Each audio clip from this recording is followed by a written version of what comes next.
Bonjour. Bonjour.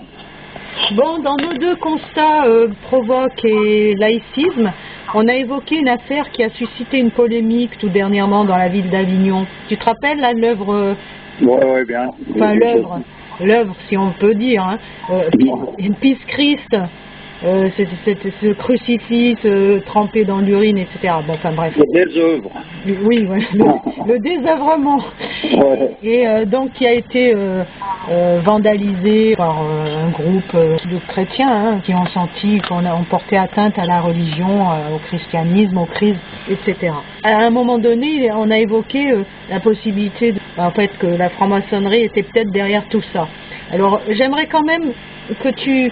Bon, c'est vrai qu'on a parlé souvent de la franc-maçonnerie dans les vieux constats, mais j'ai pas l'impression qu'on ait vraiment compris de quoi il s'agissait vraiment. Alors, c'est vrai que tu nous avais dit rapidement que, contrairement à ce qui a été dit un petit peu partout, que la franc-maçonnerie et le christianisme étaient très liés, puisque en fait la franc-maçonnerie est un des quoi déjà? Ça fait partie intégrante de la chrétienté. Voilà. Oui. Et donc qu'on ne pouvait pas les dissocier, alors que la plupart des gens dissocient ça, hein. Même un monseigneur qui je ne sais pas qui, je me rappelle plus, qui disait que non, on peut pas être chrétien, et oui, on peut être chrétien, et c'était quoi le truc?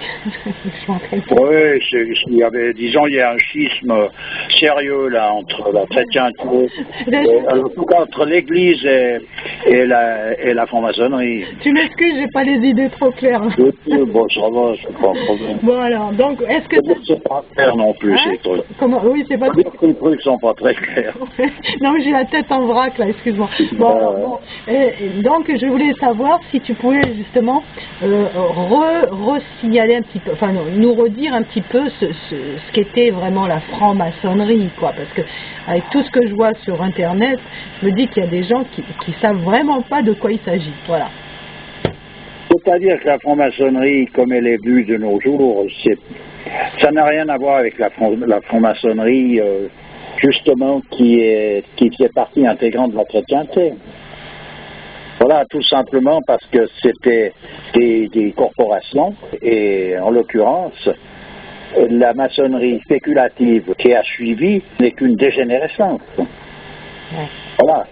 C'est pour ça que la maçonnerie vue de nos jours, on ne peut pas la prendre comme exemple de ce que représente la franc-maçonnerie en tant que telle.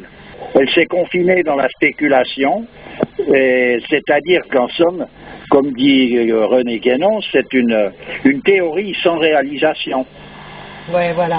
D'accord. Elle a perdu pied sur sa raison d'être. C'était des maçons donc étrangers. Étrangers, ça veut dire voyageurs aussi. Ça vient de la même origine. Étrangers, voyageurs, pèlerins. Les étrangers.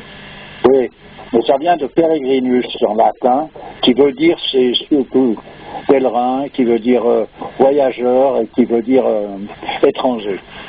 Ouais. Donc, il faut considérer ça comme ça. Alors, c'est des personnages qui étaient franchis, voilà la raison pour laquelle ils sont francs. Ils sont franchis par le roi, ils pouvaient circuler où ils voulaient, parce qu'il s'agissait d'une élite.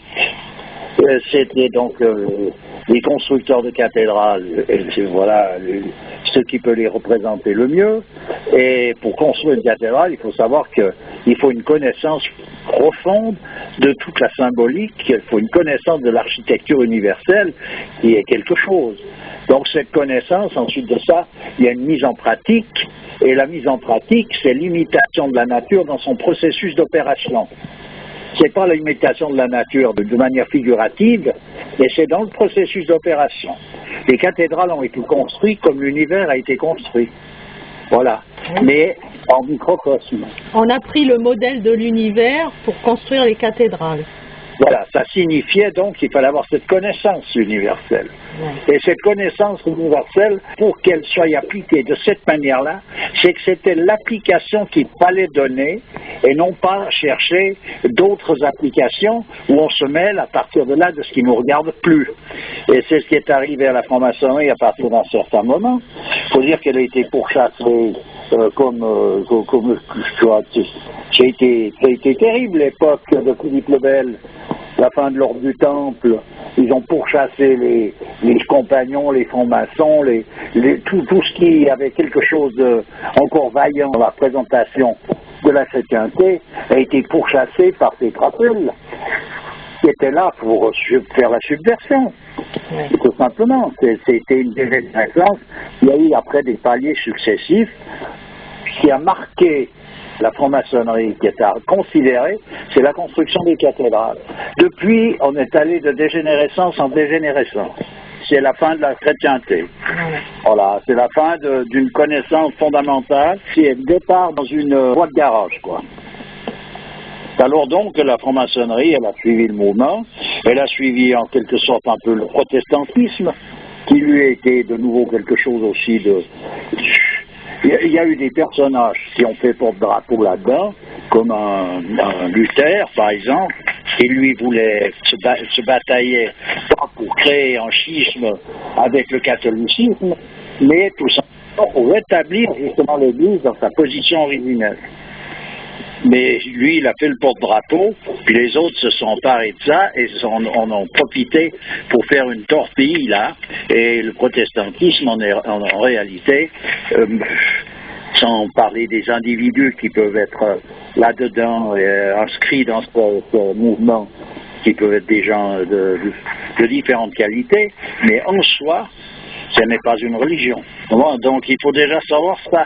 Après, ce qui est connu souvent de la franc-maçonnerie, c'est déjà à partir de surtout, le début du XVIIIe siècle, c'est-à-dire XVIIe siècle, il y a un peu de brassage, et puis le début du XVIIIe siècle, c'est-à-dire lors de la constitution de la Grande Loge d'Angleterre, qui a été le point de départ de tout, on peut dire, de toute la maçonnerie moderne. Voilà. Qui est maintenant représenté par les Illuminati? Oh, les Illuminati, ça, j'ai pas été mettre mon nez en profondeur dans toute cette histoire, je sais pas. Mais la franc-maçonnerie, disons, à partir de ce début du 18e, c'est des mouvements qui sont tout à fait en rapport avec le protestantisme. C'est tronqué. C'est-à-dire que les ponts sont coupés avec une connaissance vraiment qui va au-delà des limites que la franc-maçonnerie actuelle nous montre. Et j'ai entendu récemment, là, je crois avec toi, une audio où un personnage parlait de la franc-maçonnerie comme un courant de pensée. Oui, je mettrai le lien, tiens. Vu comme un courant de pensée, c'est donc déjà la démonstration d'une dégénérescence réelle, parce qu'il ne s'agit pas d'un courant de pensée. C'est plus rien, courant de pensée, à partir de là. Mais disons c'est devenu, ça reste initiatique, mais c'est plutôt contre-initiatique. Dans le sens où ce qui fait la différence entre quelque chose de réel et quelque chose de subversif, c'est simplement l'inversion des symboles. Et c'est ce qui est arrivé dans la maçonnerie à partir du fin 17e, début 18e, qui est considéré souvent par les ignorants comme étant le début de la franc-maçonnerie d'ailleurs. Parce qu'évidemment, comme ils ne peuvent pas comprendre l'autre partie, que pour eux c'est flou, qu'est-ce qui est clair qui est flou et ce qui est flou qui pour eux leur paraît clair, c'est normal qu'ils envisagent les choses de cette manière-là. Alors disons que ce qui est intéressant, c'est d'aller essayer de retrouver les origines réelles de cette franc-maçonnerie.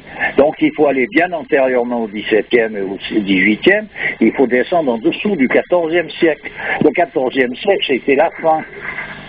Voilà.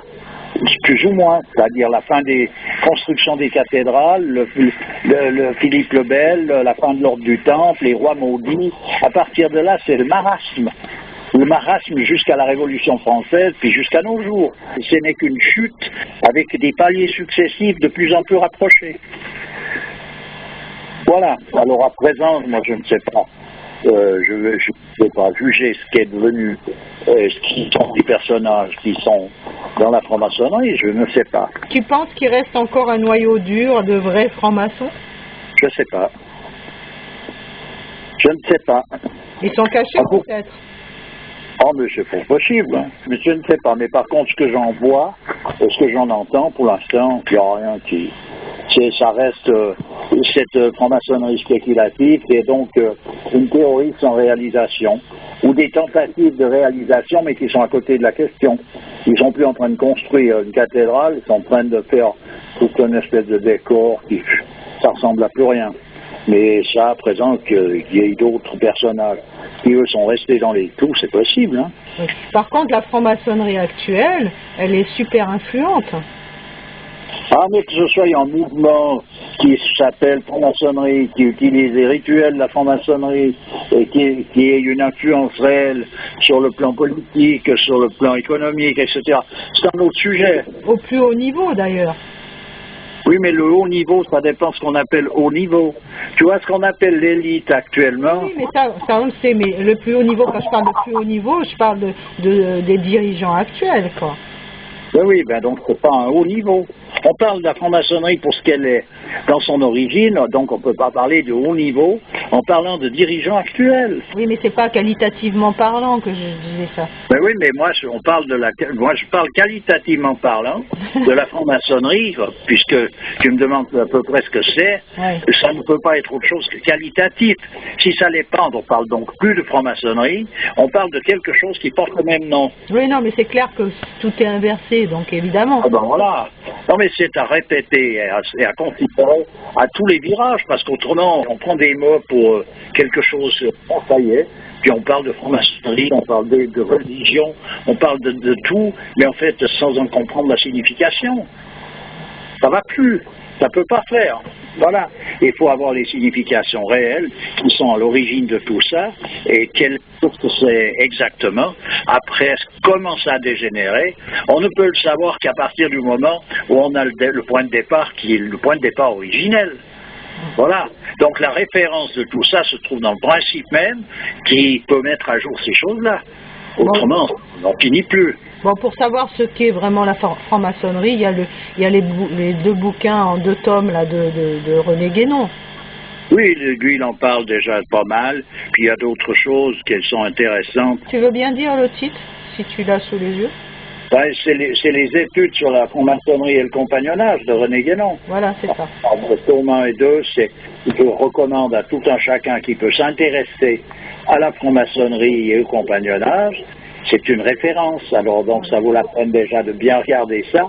Ensuite de ça, il y a des livres compagnonniques tels que ceux de Raoul Vergès qui donnent un esprit qui correspond à ces choses-là. Et là, on peut commencer à palper quelque chose qui a du corps. Alors après, le restant, moi j'en ai connu des personnages qui se sont annoncés francs-maçons. C'est sympa hein, d'ailleurs, mais des personnages qui avaient des places sociales extraordinaires, qui ont voulu me tirer là-dedans à tout prix. Je leur plaisais à un endroit dans ma manière d'aborder les choses, des personnages qui avaient les plus hauts grades. J'ai rien vu qui correspondait à la franc-maçonnerie dans son état originel. Donc voilà, c'est quelque chose ça ressemblait à ce que je dis souvent, qui est un peu, qui n'est pas très... tu vois, c'est un peu la poupée gonflable, voilà, c'est ça. Ça ressemble pas à grand-chose. Sauf que peut-être sur le plan social, ils ont déjà tout, ils ont de la force, de la puissance, mais ça, bon. Et là, pour sortir de l'humain, pour entrer dans le supra-humain, je dirais que j'ai rien vu. L'infra, oui, supra, non. Donc, à présent, de nouveau, comme je dis bien, ça ne veut pas dire qu'il y a strictement rien. Je dis que si je ne vois rien actuellement apparaître. Et tous les mouvements que je vois qui se veulent de cet ordre-là, c'est des affaires sociales, politiques, avec des rituels plus ou moins tordus, et ça ne va pas. C'est tout, ça ne peut pas faire. Ils font ce qu'ils ont à faire, mais ça ne peut pas faire pour quelqu'un qui s'intéresse vraiment à ce que c'est, ça n'est pas des références, voilà. C'est tout. À présent, pour en revenir au Christ, qui a fait tant de polémiques, ce qui était reproché en somme apparemment aux francs-maçons, ça n'est pas été de venir casser le Pisse-Christ, mais plutôt de le prôner comme une œuvre d'art. Alors si C'est là où, d'ailleurs, tu vois quelque chose qui apparaît très bien. S'ils le prônent comme une œuvre d'art, c'est qu'ils sont bel et bien à côté de la question. Il n'y a pas besoin d'aller chercher plus loin, disons. Quand tu poses un colombin sur une table et puis tu dis que c'est une œuvre d'art, c'est que t'es mal barré déjà. J'entends, ça devient du délire. Bon. Alors si après, ils sont à l'origine d'avoir été le faire casser, bon, c'est déjà pas mal. Tu crois que c'est eux qui l'ont fait casser? Ben, écoute, non, je crois rien. Ouais. Je ne sais pas. Je dis simplement que si c'est eux qui ont été le faire casser, ben, tant mieux pour eux. Et si c'est eux qui ont été le faire poser, ben, ma foi, ils signent en bas la page l'état dans lequel ils se trouvent, la qualification qu'ils ont. Donc si je mets ça En parallèle avec ce que représente la franc-maçonnerie à l'origine, on est allé loin, là. On n'arrive pas au progrès, tu vois. C'est bon. Là. Ok. Bon, ben, voilà. Je te remercie. Bon, je voudrais reparler encore du son. Je fais une fixation sur le son parce que vraiment ça m'énerve. En fait, tu vois, avant il y avait France Télécom, il y avait un super son et tout. On s'est tous rués sur ces téléphones via Internet. C'est vraiment une catastrophe. Hein. Ah ben on se retrouve en 1900 faut tourner toi le 26 fois le machin. Allô, tu m'entends, etc. On y reparlait là, c'est bon. Ah ben vraiment, c'est une catastrophe. Un peu plus cher par contre. Hein? Par contre, l'avantage ça, c'est qu'on paye un peu plus cher. Tu crois? Ouais, qu'en 1900. En 1900, ah ben, mais en tout cas, franchement, il faut deviner un mot sur 3, quoi. Ouais, je vois bien. C'est une catastrophe. Je sais pas comment faire hein, pour régler ça. Bon, écoute, là, moi non plus, alors. Ah, finalement, on va pas vers le progrès, parce que le progrès, il devient de plus en plus aléatoire. Hein. Ben, c'est bien un progrès, tu sais. Il y a un moment donné, on parle bien de quelqu'un qui a un cancer, puis qui va de plus en plus mal. C'est bel et bien que son cancer progresse. Non mais normalement, vu la technologie dans laquelle on est, la haute technologie, on devrait avoir un super son. Oui, mais alors là, on parle d'autre chose. Parce que le progrès, ça s'adapte à n'importe quelle situation. Alors actuellement, on dit on fait du progrès, d'accord. Moi, je suis d'accord, mais ça ne veut pas dire qu'on va de mieux en mieux faire du progrès. Tu progresses de plus en plus au fond du trou aussi. Non, mais tout à fait. Mais c'est surtout que ils veulent spéculer, tu vois, de plus en plus. Donc ils font passer plusieurs lignes dans la même ligne. Enfin, je sais pas, il y a une histoire là autour de ça qui fait que bah voilà, hein, c'est normal, on se retrouve avec un son pourri. Oui, c'est sûr. Enfin, tout ça pour dire que actuellement, c'est que comme je l'avais déjà dit à plusieurs reprises, le Dieu moderne, c'est les frics, la doctrine, c'est l'économie, les églises, c'est les banques, le confessionnal, c'est le guichet, et puis voilà où on en est. Donc tout ce qui a été repris des connaissances fondamentales de doctrine réelle sont tordus, inversés, et sont appliqués à cet endroit-là. Voilà où est la subversion, voilà où est la dégénérescence. Ok, ben écoute, on va rester là-dessus, sur cette petite note de positivité. Et à bientôt. À bientôt, oui. Allez, au revoir. Au revoir.